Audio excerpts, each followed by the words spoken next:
Untuk teman-teman yang domisili Bandung, Subang, Lembang, pasti paham tempat yang akan gue ceritain malam ini. Pasti kenal, karena gue akan membahas tentang Tanjakan Emen. Tanjakan yang ada di antara Subang dan Lembang, Subang dan Tangkuban Perahu. Jadi masuknya ke wilayah Subang, bukan Bandung. Tanjakan Emen ini cukup terkenal, cukup jadi urban legend di wilayah Bandung dan sekitarnya, Bandung, Subang dan sekitarnya gitu. Karena banyak peristiwa seram yang terjadi di situ, dan kejadian aneh juga di situ banyak di Tanjakan. Bener, Tanjakan Emen cukup terkenal kok. Banyak juga yang udah membahasnya, banyak juga. Ya, seringkali mobil mogok itu di tanjakan itu gitu loh. Mobilnya bagus, mobilnya sehat, tapi tiba-tiba nanjak tuh nggak kuat dan mogok. Dan menurut cerita-cerita orang situ dan cerita-cerita orang-orang yang udah tahu tentang Tanjakan Emen, katanya yang punya mobil mogok itu harus buang rokok di situ, dan setelah itu biasanya mobil nyala lagi, nggak mogoknya selesai gitu, tanpa ada perbaikan yang bener-bener serius gitu. Itu mobil bisa nyala lagi gara-gara buang rokok itu, dan katanya itu syarat, jadi biar mobil bisa lewat situ katanya. Sejarahnya juga ada kok, dari channel-channel lain udah banyak yang membahas sejarah tentang Tanjakan Emen itu. Tapi gue nggak mau membahas itu. Gue mau membahas pengalaman yang pernah gue alami sendiri di Tanjakan Emen. Iya, gue pernah punya pengalaman cukup ngeri di Tanjakan Emen. Nah, kejadian ini yang gue alami ini terjadi sebelum gue tahu tentang Tanjakan Emen. Jadi gue nggak tahu gitu, udah setahun 2 tahun tinggal di Bandung lah kalau nggak salah. Padahal, tapi gue nggak tahu tentang cerita Tanjakan Emen ini. Nah,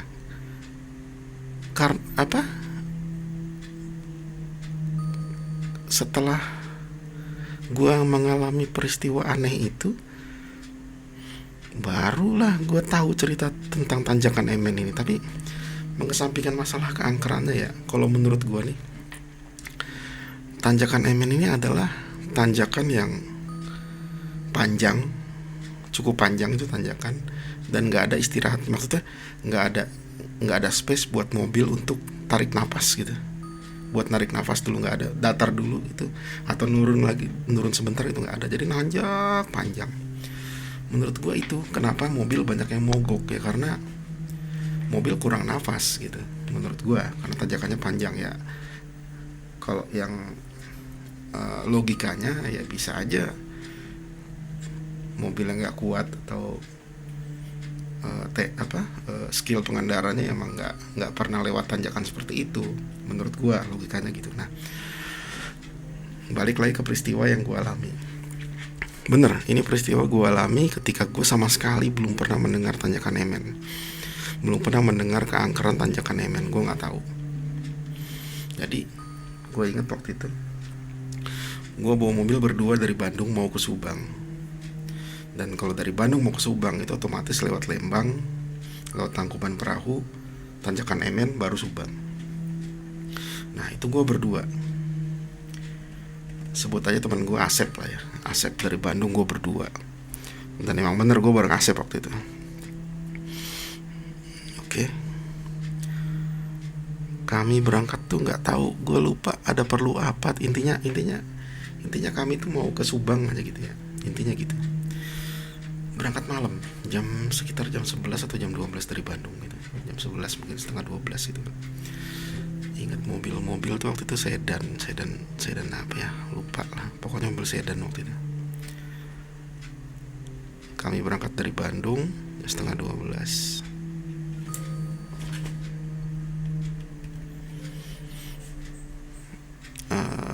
Gue nggak tahu kalau Asep nih sebenarnya tahu sih tentang masalah tanjakan Emen nih, dia tahu sebenarnya, cuma dia belum cerita ke gue gitu.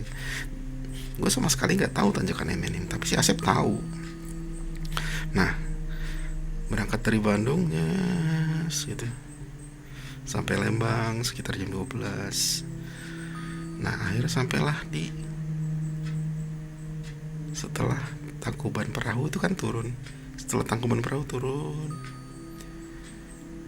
dari Tangkuban Perahu sekitar 10 atau 15 menit ya mungkin, Tangkuban Perahu ke Tanjakan Emen tuh. Sampailah kami di Tanjakan Emen. Dan waktu itu turunan bukan tanjakan, karena kami dari Tangkuban Perahu, bukan dari Subang.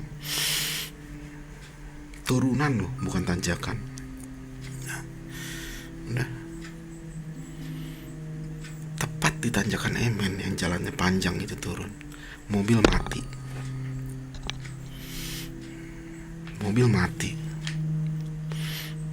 Mobil baru kok waktu itu, mobil Asep. Tiba-tiba mati. Ke pinggir dong, minggir. Dan itu sama sekali gak mau nyala mobil. Setelah di pinggir dicoba nyala, gak mau nyala mobil. Gelap. Waktu itu masih gelap banget, sepi. Waktu Tanjakan Emen, warung udah pada tutup. Bukan akhir pekan, hari biasa. Nggak tahu gue hari apa waktu itu. Bukan akhir pekan juga, hari biasa. Warung-warung tutup dan kami berhenti nggak tepat sih. Kami berhenti ada di sebelah warung yang udah tutup. Agak maju dikit ada warung, kami berhenti situ. Itu si Asep udah nyoba berapa kali nyalain mobil, nggak nyala-nyala kan. Itu gelap, suasana gelap asli itu, di kanan kiri kebun teh segala macam, nggak ada mobil lewat, sama sekali nggak ada mobil lewat. Kami aja berdua di situ, satu mobil.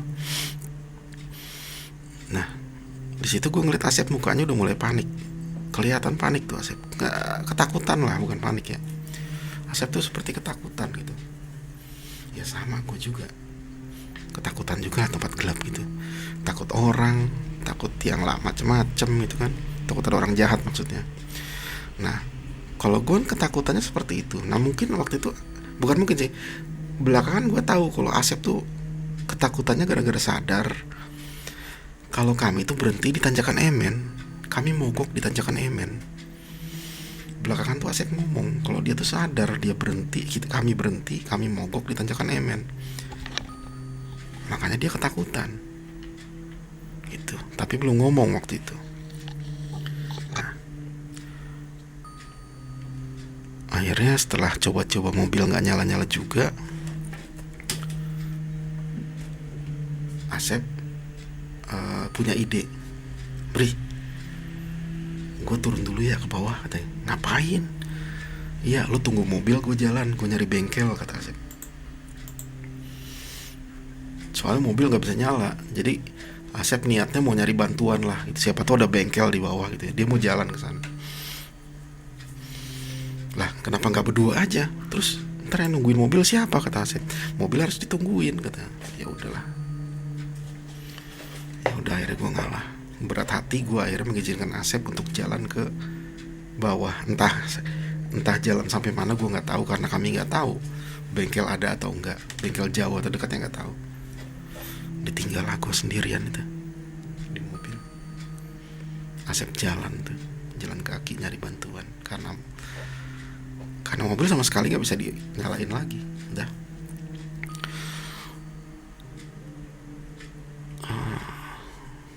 1 menit gue sendirian di mobil. Gue duduk di depan sebelah kiri, bukan di kursi supir. Gue duduk depan sebelah kiri, sendirian dalam mobil, gelap-gelapan, di tempat yang asli sepi, yang terkenal angkernya. Untungnya waktu itu gue nggak tahu kalau itu Tanjakan Emen kan. Nah, 1 menit, 2 menit, 3 menit, 5 menit, 10 menit, Asep nggak datang juga. Sepi itu tempat. Anehnya ya, mobil tuh sama sekali nggak ada yang lewat. Motor situ satu nggak ada. Asepnya juga nggak balik-balik. Gue sendirian di situ. Sampai akhirnya gue ada merasakan ada yang aneh. Ada yang aneh nih. Perasaan gue makin gak enak. Yang tadinya gue cuma ngelihat ke depan, samping, gue ngelihat ke belakang kan. Akhirnya gue penasaran, gue pengen ngeliat di belakang ada apa sih itu. Bukan dalam mobil ya, di belakang, luar. Gue ngeliat ke spion, gue maju dikit, gue ngeliat spion yang sebelah kiri. Nah, di mobil tempat parkir ini, di belakang tuh kayak di depan warung tuh kayak ada kayu panjang gitu yang menyerupai kayak kursi gitu. Kayu panjang. Gue merinding kalau cerita lagi. Nah, dari kaca spion itu gue melihat sesuatu di belakang. Apa? Gue melihat apa? Gue ngeliat ada yang duduk di kursi kayu itu di belakang, di samping mobil di belakang. Ada yang duduk, laki-laki. Tahu nggak dia ngapain? Nggak ngapa-ngapain, diem aja. Tapi gue curiga ini bukan orang. Gue yakin ini bukan orang.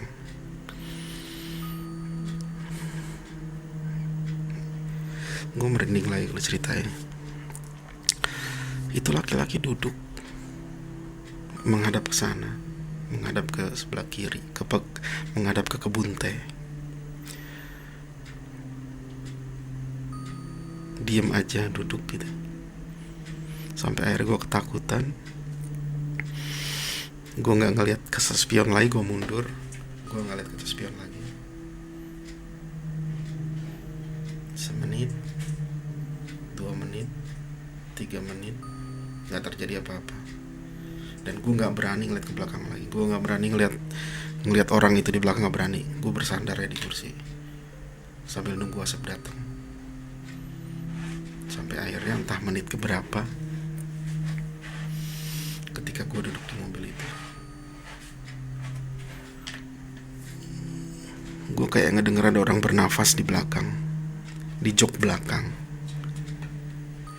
Gue denger ada orang bernafas, nafas orang di jok belakang. Jelas banget. Ya karena gue bersandar. Yang duduk di belakang pasti suasana sepi. Kedengeran lah ada nafas di belakang.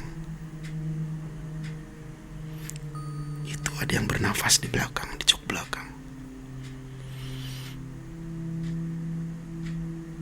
Kayak berhenti jantung gue.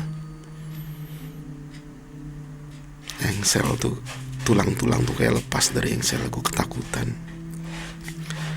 Sampai akhirnya nafas itu makin lama makin dekat. Jadi kalau gambaran gue, sosok yang ada duduk di belakang mobil yang tadinya bersandar, pelan-pelan tuh maju. Jadi mendekatkan wajahnya ke gue yang lagi duduk di depan dia. Itu. Nah, ketika nafas udah kayak nafas tuh suaranya udah kayak persis di belakang telinga gue.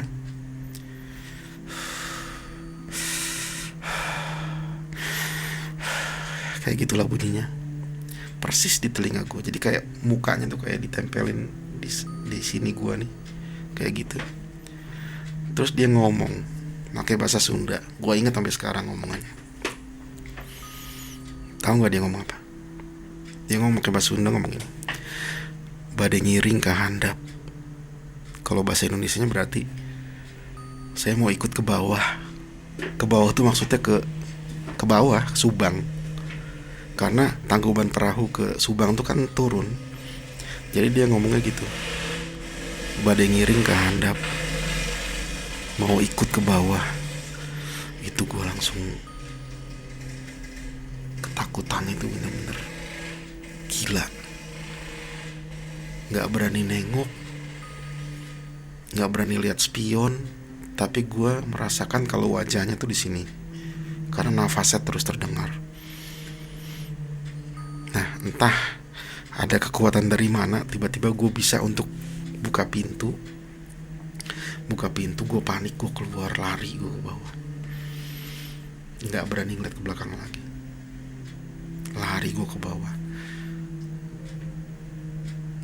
Lari dalam kegelapan, tiba-tiba dari jauh gue ketemu Asep sekitar 200 atau 300 meter dari mobil. Akhirnya gue ketemu Asep di bawah. Kenapa Bri lari? Ada hantu di dalam mobil, gue bilang gitu. Ya udah, akhirnya kami jalan lagi ke mobil, balik lagi ke mobil. Asep bilang nggak ada bengkel dan ada juga cuma warung dan dia nggak bisa benerin mobil, gitu. Ya sudah, kami balik lagi ke mobil dan gue lihat itu nggak ada siapa-siapa di belakang mobil tuh, nggak ada siapa-siapa lagi. Terus Asep nyobain nyalain lagi, nyalain apa? Nyalain mobil nggak bisa. Nah tiba-tiba si Asep buang, dia ada rokok nih, dia buang rokok ke jalan sebatang. Buat apa Sep? Nggak apa-apa, buang aja sebatang. Dia buang ke jalan, jalan buang.